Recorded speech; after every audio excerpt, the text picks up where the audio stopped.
Hello, babies. I want to talk about first thoughts. Those of you that really know me are aware that my morning moments are a priority with me.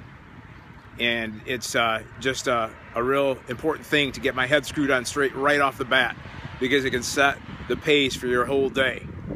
And in lieu of that, I want to share a first thoughts experience that I had with a third shift buddy of mine. We ended up texting back and forth around the time that he got up. I'm sure he's probably in bed.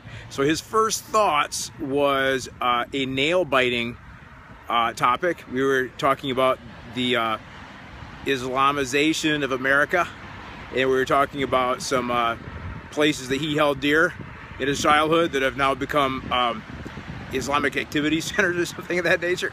So it's like, well, that kind of sucks. But this is what I walked away from that conversation with, is that he was triggered by these thoughts, and that he came across these negative reports first thing.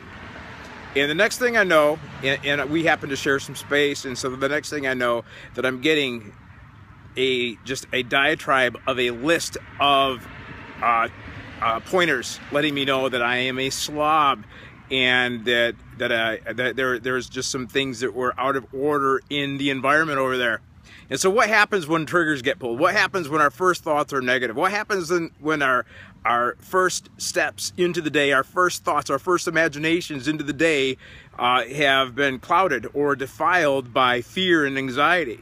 Well, you're going to try to firm up things as much as you can. You're going to try to take control. You're going to try to make things as secure as you possibly can, and make your little list and check it twice about how many things are out of place that need to get back in place so that you can regain your peace. So babies, just let me leave you with this. Jesus said, I leave you peace, my peace I give to you.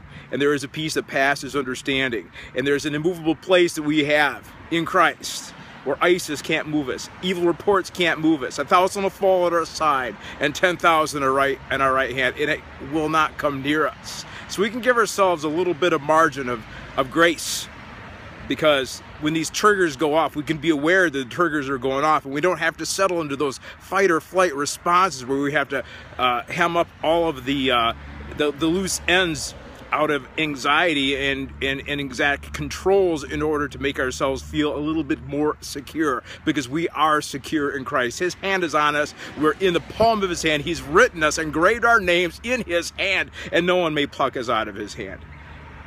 So babies, just go with that. Be at peace and be aware when these triggers go off, so that when your first thoughts of the day dawn on you in your waking moments and you feel vulnerable, just rest assured that God is for you. And if God is for you, no one can be against you. Let those be your first thoughts.